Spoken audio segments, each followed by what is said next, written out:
నమస్తే, welcome to healthy conversations with IT media.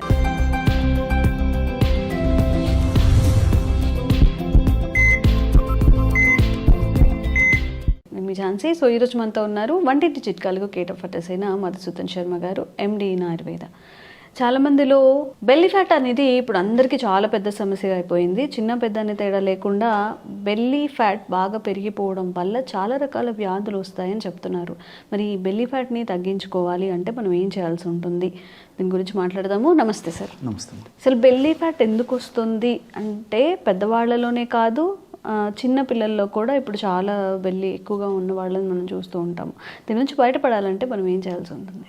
కారణం ప్రధానంగా శారీరక శ్రమ లేకపోవడం, ఎప్పుడు కూర్చొని ఉండడం, ఎక్కువ శాతం మందిలో ఇదే జరుగుతుంటాం. అందుకే చిన్న వయసు నుంచే ఈ బెల్లీ ఫ్యాట్ మొదలవుతుంది. సర్వసాధారణంగా బెల్లీ ఫ్యాటు మగవాళ్లకు ఆడవాళ్లకు ఇద్దరికీ ఈ మధ్యకాలంలో చిన్న వయసులో వస్తున్నప్పటికీ మగవాళ్లలో మరీ ఎక్కువగా వచ్చేటువంటి పరిస్థితి ఏర్పడుతుందమ్మా. కారణం ఏంటంటే మగవాళ్లలో దేహంలో అధికంగా సంచితమైనటువంటి కొవ్వు ఈ పొట్ట భాగంలో ఉన్నటువంటి కొవ్వు కణాల్లో మొట్టమొదటి జరగడం మొదలవుతుంది, తిష్ట వేసుకోవడం మొదలవుతుంది. ఆడవాళ్లలో ఈ యొక్క తొడల భాగంలో, అదేవిధంగా పిరుదుల భాగంలో, ఈ భాగంలో, పొత్తికడు భాగంలో, ఈ భాగంలో ఆడవాళ్ళలో ఈ యొక్క బెల్లి యొక్క ఫ్యాట్ చేరడం మొదలవుతుందన్నమాట. కాబట్టి అంటే మగవాళ్ళలోనే మనకు ఎక్కువ కనిపిస్తూ ఉంటుంది అన్నమాట. సో ఆడవాళ్ళలో ఫస్ట్ ఆ భాగాలంతా కొవ్వు పేరుకున్న తర్వాతనే జనరల్గా పొట్ట భాగంలోకి మొదలవుతుంది. కానీ మగవాళ్ళకి మాత్రం మొట్టమొదటి భాగంలో, పొట్ట భాగంలో ఇది అయిన తర్వాత క్రమక్రమంగా ఈ తొడల భాగంలో, పిరుదుల భాగంలో ఇదంతా మొదలు కావడం జరుగుతుందమ్మా ఇన్ జనరల్గా. దీనికి కారణం ఏంటంటే ఈ కార్బోహైడ్రేట్ ఫుడ్ విపరీతంగా తీసుకోవడం, సెడెంటరీ లైఫ్ ఒకటి. రెండవది ఏమంటే ఈ junk food, fast foods, bakery foods, ice creams, what not else ఇవన్నీ తీసుకోవడము. వీటికి తోడు మరి ఈ యొక్క రైస్ అమ్మా, రైసు అంటే తెల్ల బియ్యం, తెల్ల మల్లెపూలు అంటే తెల్ల బియ్యంతో చేసినటువంటి ఈ యొక్క తెల్లటి అన్నం తినడము, అదేవిధంగా ఈ రైస్తో చేసినటువంటి పిండి పదార్థాలు విపరీతంగా సేవించడం, ఇవన్నీ కూడా మా గోధుమలు ఎక్కువ తీసుకోవడము, కార్బోహైడ్రేట్ మైదా ఎక్కువ తీసుకోవడము, ఇవన్నీ కూడా మరి దీని దేహంలో ఈ పిండి పదార్థాలు ఎక్కువ తీసుకోవడం వల్లనే ఇవన్నీ కూడా శరీరం కావాల్సినంత వినియోగించుకొని మిగతా అంతా కొవ్వు రూపంలో మార్చుకొని నిల్వ ఉంచుకుంటుందమ్మా. సో దీనివల్లనే మొట్టమొదట ఈ యొక్క బెల్లీ ఫ్యాట్ మొదలవుతుంది. దీన్ని టమ్మీ ఫ్యాట్ అని చెప్పేసి కూడా అంటుంటారు అన్నమాట. సో ప్రథమ దశలో ఎక్కువ శాతం మందిలో ఎలాంటి లక్షణాలు, ఎలాంటి ఇబ్బందులు ఉండవు. కానీ ఇది క్రమక్రమంగా దీని యొక్క ప్రభావం పెరిగే కొద్దీ లక్షణాలు మొదలవుతాయి, మా ఆడవాళ్ళకి కానీ మగవాళ్ళకి కానీ. సో ఇది బేస్, పునాది. సో దీన్ని ఎప్పుడైతే నిర్లక్ష్యం చేశారో అప్పుడు క్రమక్రమంగా ఈ యొక్క ప్రభావం చేత స్థూలకాయం రావడము, షుగర్ రావడము, హార్మోన్ల అస్తవ్యస్తత రావడము, అదేవిధంగా వివాహమైన తర్వాత కూడా సంతానానికి సంబంధించినటువంటి ఇబ్బందులు కలిగేటువంటి పరిస్థితి ఏర్పడుతుండడము, ఆయాసం రావడము, తర్వాత కొన్ని రకాల అలర్జీ సమస్యలు రావడము, మోకాళ్ళ నొప్పులు రావడము, ఒకటేమిటమ్మా. అందుకే పునాది ఇది అయిపోతుంది అనమాట. కాబట్టి ఎటువంటి పరిస్థితుల్లో నిర్లక్ష్యం చేయకూడదమ్మా. సో ఈ గత కొన్ని వీడియోల్లో కూడా మరి ఎలాంటి ఆహారం తీసుకోవాలి, ఎలాంటి ఎక్సర్సైజ్ చేయాలని చెప్పేసి కూడా సవివరంగా కూడా నేను కొన్ని వీడియోలో చెప్పడం జరిగింది. ఈ నేపథ్యంలో ఈ ప్రస్తుతం వీడియోలో మంచి రెమెడీ చెప్తాను చూడండి అమ్మా. సో ఈ రెమెడీకి ఓపికగా నిర్లక్ష్యం చేయకుండా, దాని మీద మరి ఏమర్పాటు కాకుండా, ఇదేం పనిచేస్తున్నటువంటి ఆ యొక్క భావన లేకుండా నేను చెప్పినటువంటి పద్ధతిలో వాడుకోవడం వల్ల ఈ యొక్క బెల్లీ ఫ్యాట్ నుంచి బయటపడడం కష్టమేం కాదమ్మా.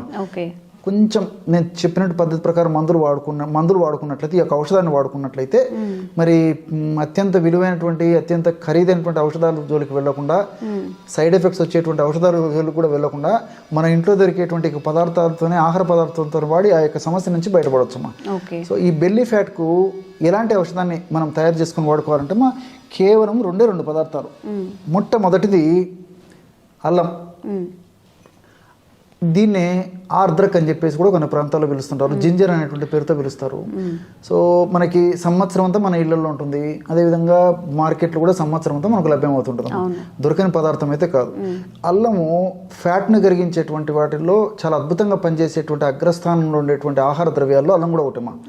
అల్లంలో ఈ జింజరాలు, తర్వాత ఈ షాగోలు, కుర్కుమిన్స్, ఇలాంటి అనేక రకాలైన రసాయన పదార్థాలు ఉన్నాయి.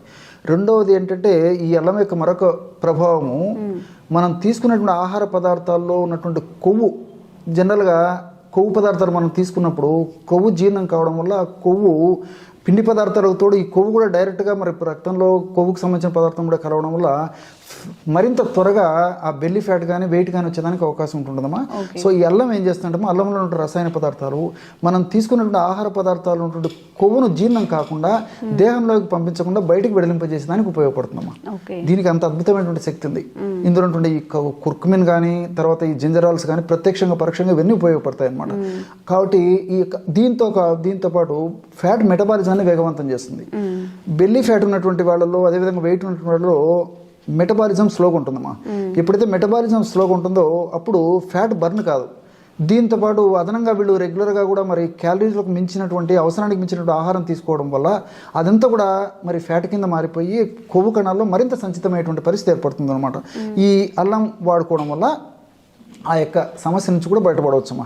సో మెటబాలిజాన్ని వేగవంతం చేస్తుంది. మెటబాలిజం వేగవంతం అయితే ఫ్యాట్ బర్న్ స్పీడ్గా జరుగుతుంది. ఫ్యాట్ బర్న్ స్పీడ్గా జరిగితే న్యాచురల్గా ఆ యొక్క కొవ్వు కూడా తగ్గిపోవడం మొదలైపోతుంది. అంటే ఫ్యాట్ త్వరగా డిసింటిగ్రేట్ కరిగిపోయేదానికి అవకాశం ఉంటుంది.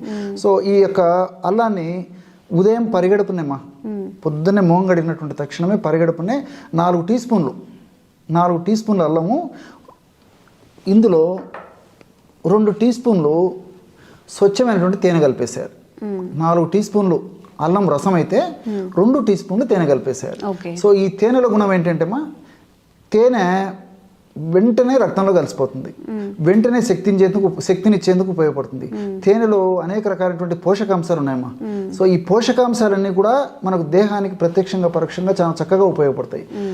పరోక్షంగా రెండవది తేనెలో ఉన్నటువంటి గుణం ఏంటంటే ఈ మెటబాలిజం మీద కూడా ఇది పనిచేసేసి కొవ్వు కణాలు సమర్థవంతంగా పనిచేసేసి కొవ్వును త్వరగా కరిగేందుకు కూడా ఈ యొక్క తేనెలో ఉన్నటువంటి కొన్ని రసాయన పదార్థాలు కూడా ఉపయోగపడతాయి.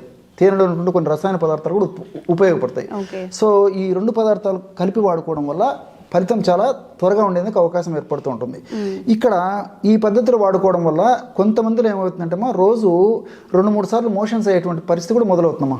ఎందుకంటే అల్లంలో ఉన్నటువంటి కొన్ని రకాల రసాయన పదార్థాలు ప్రేవుల చలన శక్తిని కొంచెం పెంచడం వల్ల 2-3 సార్లు మోషన్ అయ్యేటువంటి పరిస్థితి ఏర్పడుతుందమ్మా. జనరల్గా 2-3 రోజులు 4-5 రోజులకు ఎక్కువ శాతం మందిలో అడ్జస్ట్ అయిపోతుందమ్మా. అలా కాకుండా కొంతమందిలో ఒకవేళ రెగ్యులర్గా 3-4 సార్లు విరేచనాలు అయ్యేటువంటి పరిస్థితి అయిపోతే వాళ్ళ శరీర తత్వాన్ని బట్టి, వాళ్ళ దేహతత్వాన్ని బట్టి, వాళ్ళ ఆరోగ్య పరిస్థితిని బట్టి 2 స్పూన్స్ కానీ 3 టీ స్పూన్స్ కానీ అల్లం రసం వాడుకుంటే సరిపోతుంది. కాబట్టి వాళ్ళ యొక్క పరిస్థితిని బట్టి వాడుకోవాలి. ఇన్ జనరల్గా 4 టీ స్పూన్లు వాడినా ఎక్కువ శాతం మందిలో అయితే ప్రాబ్లం ఉండదు. కొంతమందిలో అలాంటి ప్రాబ్లం ఉన్నప్పుడు మాత్రం డోస్ తగ్గించుకుంటే సరిపోతుందమ్మా. ఇంకోటి ఏంటంటే ఈ అల్లంలో ఉన్నటువంటి మరొక సుగుణము, ఇందులో ఉన్నటువంటి రసాయన పదార్థాలు ప్రేవుల్లో మంచి బ్యాక్టీరియాని బాగా డెవలప్ చేసేస్తాయమ్మా. ఈ మధ్య వినే ఉంటారమ్మా, ప్రపంచవ్యాప్తంగా కూడా ఈ గట్ బ్యాక్టీరియా మీద కూడా విపరీతమైన ఫోకస్ ఏర్పడింది అనమాట. సో మన దేహంలో గట్ బ్యాక్టీరియా ఎంత ఎక్కువ శాతంలో ఉంటే అంత దేహానికి చాలా మంచిది. దీంతోపాటు మరి గట్ బ్యాక్టీరియా బాగుండడం వల్ల ఒబెసిటీ రాకుండా ఉంటుంది. అదేవిధంగా ఫ్యాట్ కణాల్లో సంచితం కాకుండా ఉంటుంది, షుగర్ రాకుండా ఉంటుంది, మెదడుకు సంబంధించినటువంటి జబ్బులు రాకుండా ఉంటాయి, హార్మోన్ల అస్తవ్యస్తత రాకుండా ఉంటుంది. ఒకటేమిటమ్మా, మొత్తం అనేక రకాలైన జబ్బులకు కూడా ఆలవాలము ప్రేవుల్లో చెడ్డ బ్యాక్టీరియా ఉండడం. సో చెడ్డ బ్యాక్టీరియాను హరింపజేసేసి మంచి బ్యాక్టీరియాను బాగా వృద్ధి చేసేందుకు అల్లంలో ఉన్నటువంటి వివిధ రకాల రసాయన పదార్థాలు వివిధ రకాల రసాయన పదార్థాలు ఉపయోగపడతాయి. కాబట్టి మల్టిపుల్గా ఇది ఉపయోగపడుతుందమ్మా.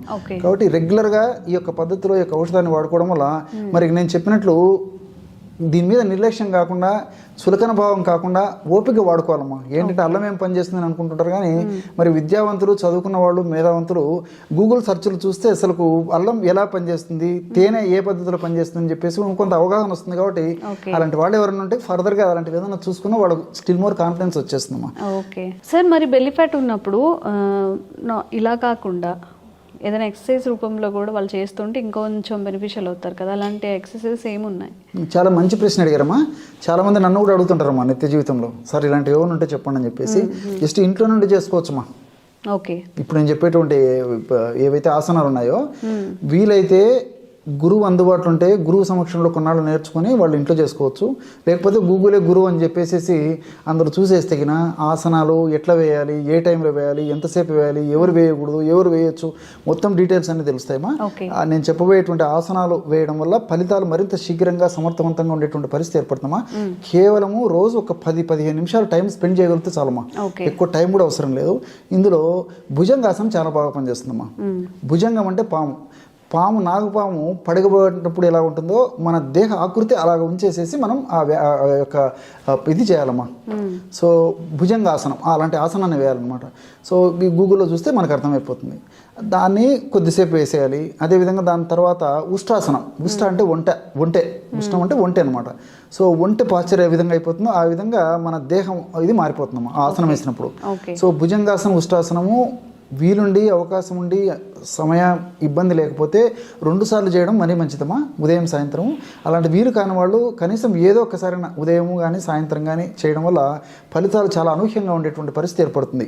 కాబట్టి నేను చెప్పినటువంటి ఈ అల్లం రసము తేనె కలిపి వాడుకుంటూ ఈ భుజంగాసనం ఉష్టాసనం వాడుకోవడం వల్ల ఫలితాలు మరింత స్పీడ్గా ఉండేదానికి అవకాశం ఉంటుందమ్మా. Okay, thank you. ఓకేమ్మా. And for more videos, Please subscribe to iDream. Please subscribe to iDream. Please subscribe iDream. And please subscribe to iDream. For more videos, subscribe to iDream. please like, share, and subscribe to the channel. Congratulations, iDream. Subscribe to iDream. Subscribe to iDream. So subscribe to iDream Media. iDream की iDream team अंदर की huge congratulations. Please subscribe iDream Media. Please subscribe to iDream. Subscribe iDream. Please subscribe to iDream. iDream అంటే నా కళల ఛానల్ను subscribe చేసుకున్నారు, నోరు తిరుగుతలేదు. మీరైతే గంట గుర్తు కొట్టండి. For more such videos, please subscribe to iDream. Subscribe to iDream. Please subscribe to iDream. Please subscribe iDream Media. Please do subscribe to iDream. Please subscribe to iDream Media. For best entertainment and information, please subscribe iDream. And don't forget to subscribe to iDream.